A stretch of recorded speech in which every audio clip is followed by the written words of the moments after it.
ናፍቆሹኛን አኖ አፎቀሸሞይ ሙራራቅ ቆርተ አኖ ኦጎናኝሞይ ፍቅሮዬ ፍቅራይ ኮብዶሸሞይ ሰላም እንዴት ናችሁ? በያላችሁበት ሁሉ ነገር ሰላም ነው። አሸና እንዲያላችሁ ሞኝላችኋለሁ። በስጭት ስትገቡ እንደለሞዳችሁ 3000 ላይክ እንድትገጩኝ በቱቱና አጎፍ ዛቻለሁ። ዛሬ ሚዛናችን ይዘላችሁ መጣን። ሶበር ዜና የአሜሪካው ፕሬዝዳንት ዶናልድ ጄ ትራምፕ ኑዛዜ ነው። ኢራን እኔን ትገለኛለች፣ ትደፋኛለች። ድንገት ነው የምትደፋኝ። ከዚህ በፊት ጆሮዬን የበጠሰችው ኢራን ነች። እዚህ ጋር አርጋ ምርጫ ገና ሳይመረጥ በፊት ጆሮዬን በጥሰ የጣለችኝ ጆሮ ግንዴ ላይ ኢራን ነች። አሁንም ኢራን እኔን ልትጎድለኝ ቀንና ሌሊት እየሰራች ነው። ይሄን የነገሩኝ እስራኤል ሰላዮች ናቸው። ከጎደሉኝ ግን አደራ ኑዛዜን አክብሮ ቃል በሰማይ ቃል በምድር የአሜሪካ ወታደር እባክህን ኢራንን ከምድረ ገጽ አጥፋልኝ። የአሜሪካ መከላከያ ሰራዊት ይሄንን ኑዛዜን መቀበል አለበት። አመድ አድርጓት ኢራንን ከምድረ ገጽ ዶምሰሳል። እንደ ሰሜን ኮሪያ መሆኑ እኮ ነው። የሰሜን ኮሪያ ኪም ጆንግ ኡን ሰሞኑን ባለፈው ሰምታችሁታል። ከአንድ ወር በፊት እኔ ከተጎደልክ በኒኩለር ጦር መሳሪያ የጎደለኝን አገር አውድሙት ብላ እነሱ ያደርጋሉ። ሰሜን ኮሪያ አብዶች ናቸው። ምንም አይነኩም፣ አይደርሱብህም። ከደረስክባቸው ከነካቸው ታይዞ ወደ መቆመቅ ነው። ግልጽ ነገር ነው። ምንም ማባቢያ ቋንቋ አያስፈልገው እና እንደ ሰሜን ኮሪያ መኮኑ ነው። አሜሪካ ደግሞ እኔም ከተጎደልክ አመድ አድርጋታል። እስካሁን ምን እያደረጋችሁ ነው? ቂቤ እየቀባችሁ ነው። የኢራንን ህዝብ እርጎ እያጠጣችት ነው። አይቤ እያወላች ነው። ቁርጥ እያወላችት ጦሶ ፍትፍቶ እያበላችት ነው። በተቻለ አቅም ሁሉ እያወደሙ ነው። እና ሰውየው የፍርሃት የአሜሪካንን አንጀት ሲበላ እኮ ነው። እና ድንገት እኔ ከሞትኩ ደግሞ እናፍቃችኋለሁ፣ በጣም እናፍቃችኋለሁ። አሜሪካ ትናፍቅኛለች፣ ጠብቁኝ ነው። አሜሪካኖች እንደሆነ ብላችሁ ጠብቁኝ ከኢራን ዱላ ራሱ መረጃውን ያገኘው ከደም የአሜሪካ የደህንነት ኃይል አይደለም። እስራኤሎች እንደነገሩኝ ከሆነ ብለው አረ እነዚህ መሳቂያ ወደ ሰዎች በጣም ነው የሚገርም። እና እናፍቃችኋለሁ እኔ ናፍቆሽኛል እና አፎቅሽም እኔ ድንጎት ከሞትኩ ነው የሚለው ትራምፕ። ኤኒዌይስ እንግዲህ ትራምፕ የጨነቀለት ነው። በጣም ሐሳቦች ሁሉ የተቆሸባበሩ በጣም ውዝግብግብ ያሉ ናቸው። እንደው ቅዠት ነው ያለው። እንደውም ሲኤንኤን በዚህ ጉዳይ ላይ ትራንትና የከፍተኛ የፖለቲካ አናሊስቶች ተቀምጠው ነበረ እና በዛ ትንተና ላይ እስቲ ግቡና እይት ወናታችሁ አናረገ ልክኔ ወላችሁ እኮ ነው። እኔ ቁጭ ነው ያልኩት። አሜሪካ ሁለት አማራጭ ብቻ ነው ያለው። ሁለት አማራጭ ያለው አማራጭ አንድ ለኢራን $100 ቢሊዮን ሰጥቶ ኢራንን ማፍነሽኖች ነው። ካልሆነ ኢራንን አውድሞ ማለት መሰረተ ልማት ውሃውን፣ መብራቱን እኔ በጦርነት እንደዛ አድርጎ እንዴት እንደሚያሸንፈው አላውቅም። መብራቱን፣ ውሃውን፣ መንገዱን ሁሉ አፈራርሶ ኢራንን አመድ አድርጎ ባለው መሳሪያ ኢራን አሜሪካ የዛን ያክል መሳሪያ ያላት አይመስለኝም። ያለውን ሁሉ ተጠቅማለች። እውነቱን ለመነጋገር ያለውን በሙሉ ተጠቅማለች። እና ግን ያለው አማራጭ አሁን የቀረውንም ተበድራ የሚሆን አግኝታ ገዝታ የሚሆን ከመሬት ለቁማ የሚሆን ኢራንን አመድ ማድረግ ያለው አማራጭ እኔ አይደለም ያልኩት። የሲኤንኤን ከፍተኛ የፖለቲካ አናሊስቶች ነው ያሉት። ካልሆነ ለኢራን $100 ቢሊዮን መስጠት ከሁለት አንድ ብቻ ነው ማለት። ነገር ግን ኢራን ስትወድም ይቅርታ ተመልካቾች፣ ነገር ግን ኢራን ስትወድም ይላሉ አናሊስቶችም የዓለም ኢኮኖሚ ፎል ያደርጋል እና ይሄ የዓለም ኢኮኖሚ ከወደቀና ኮላፕስ ካደረገ መላ ዓለም አሜሪካን ጉሮሮ ይዛል። መላ ዓለም ኢራኖቹ ደግሞ ይሄ የነዳጅ ሀብት ያለባቸውን አረቦችን በሙሉም ያወድማሉ ያለማቋረጥ። ሁልጊዜ የምላቸው ነው ኢራን መሳሪያዎቿ ቢያልቁ የአሜሪካንና የአውሮፓውያንን ተጽዕኖ ከምድረ ገጽ ላይ ለማጥፋት ቻይኖቹ 24 ሰዓት ልብ ብላችሁ ግቡ፣ ልብ ብላችሁ ስሙ። 24 ሰዓት እስካሁን ድረስ በፕሮክሲ ጦርነት ያልገቡ የሚመስሉት ቻይኖቹና ራሽያኖቹ በግልጽ ነው እንደምታውቁት ዋግነር የሚባል እጅግ በጣም አደገኛ የማፊያ ቡድን ሁሉ አቋቁመው ራሽያኖቹ በመላ ዓለም ያሰማሩ ናቸው።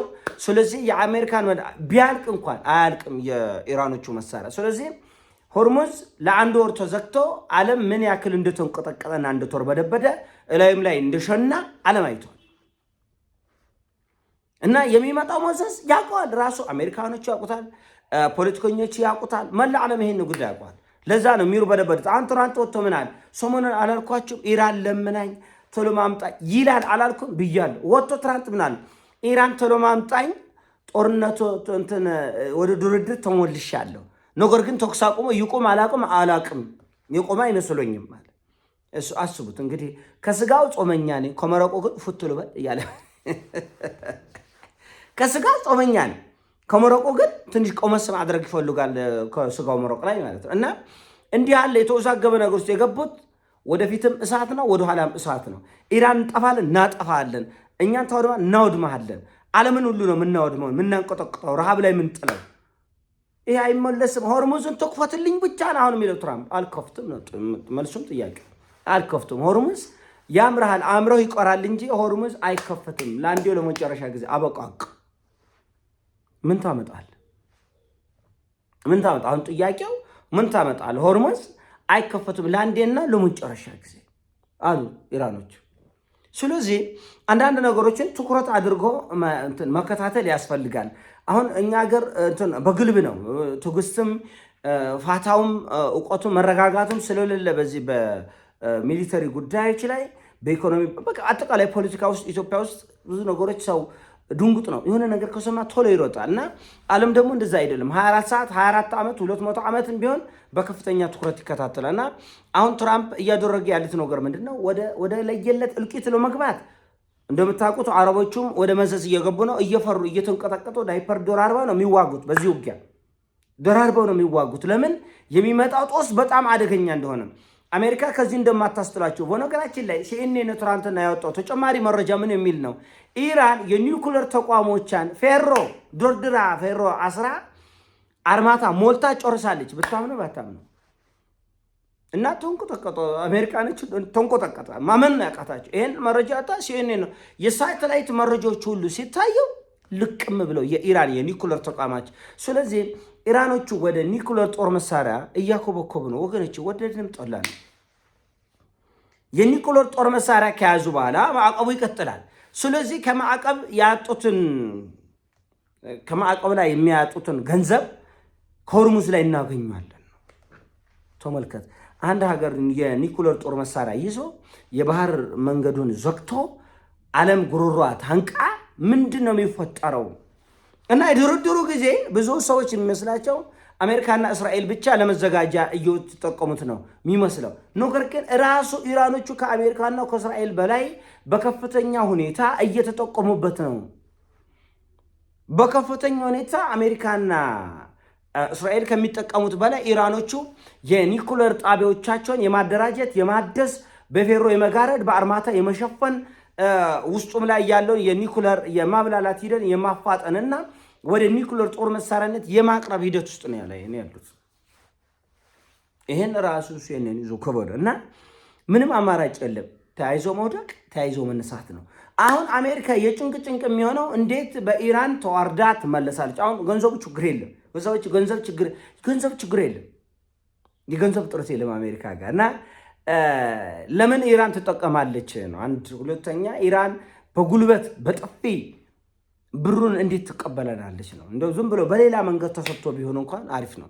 በዛ ችግር የለው። $1 ትሪሊየን ለኢራን ቢሰጡ ምንም ማለት አይደለም ለነሱ። አሁን ገንዘብ የሚያንቀጠቅጣቸው ሰዎች አሉ። እንዲህ 300 ቢሊዮን ምናምን አንድ ባለሀብት አሜሪካዊ ባለሀብት ይሄ ለኢራን መስጠት ይችላል። በሀገር ደረጃ አይደለም። ወደ ሀገር ደረጃ ካመጣው አንድ የሆነ ሚጢጥዬ ክልል ስቴት የአሜሪካ ስቴት ሚጢጥዬ ስቴት ይህን ለኢራን መክፈት ትችላለች። በሀገር ደረጃ ሳይሆን በግዛት ደረጃ ግዛት ነው የሚባለው ከዛ እና በዛ ደረጃ ማድረግ ይችላሉ። የገንዘብ ችግርም የለም፣ የውርደት ችግር ነው ያለ። አሁን ይህን ውርደት እንዴት እንቀበላለን? አንድ ሁለተኛ ኢራን እችን ትንሿን ነገር ወደ ምን እንደሚቀይሩት ያውቁታል። ይህን $300 ቢሊዮን ከሚያገኙት ከነዳጅ ገቢና ከሀገር ውስጥ ምርት ጋር በመጨማመር ወዴት እንደሚተኮሱ ስለሚያውቁ ኢራን መልሳ ነገ ጉሮራችንን ታንቀናለች። አንድ ሁለተኛ በዓለም ላይ ላሉ ጭቁኖች ሌላ አደገኛ መንገድ እያሳየችብን ነው የሚል ፍርሃት፣ ድንጋጤ፣ ግራ መጋባት፣ መምታታት ነው ያለው አሜሪካ ውስጥ። ግን ምንም አማራጭ የለም። ወይ መዋጋት ወይ ብሩ መስጠት ነው። ውጊያ ይጀምራል። በ3 ቀን ኢራን ለምናኝ፣ አፍጋኒስታን ለምናኝ፣ ፓኪስታን እግሬ ስር ወድቃ እጄን ስማ፣ ቂጤን ስማ፣ አንገቴን ስማ። በነገራችን ቂጤን ስማ የሚለውን አማርኛ ሊጠቀሙት ራሱ ትራምፕ ስላለ ነው። ሳዑዲ አረቢያ ልዑል ቢን ሶልማን ቂጥን ስሞኛ ስላለ ነው። ለአማርኛ ይቅርታ ጠይቃለሁ። የኔ ሀሳብ ነው። ሀሳቡ ሲመቻቸው ላይክ አድርጉ፣ ሼር አድርጉ። ወዳቻለሁ። ይመቻቸው። ፒስ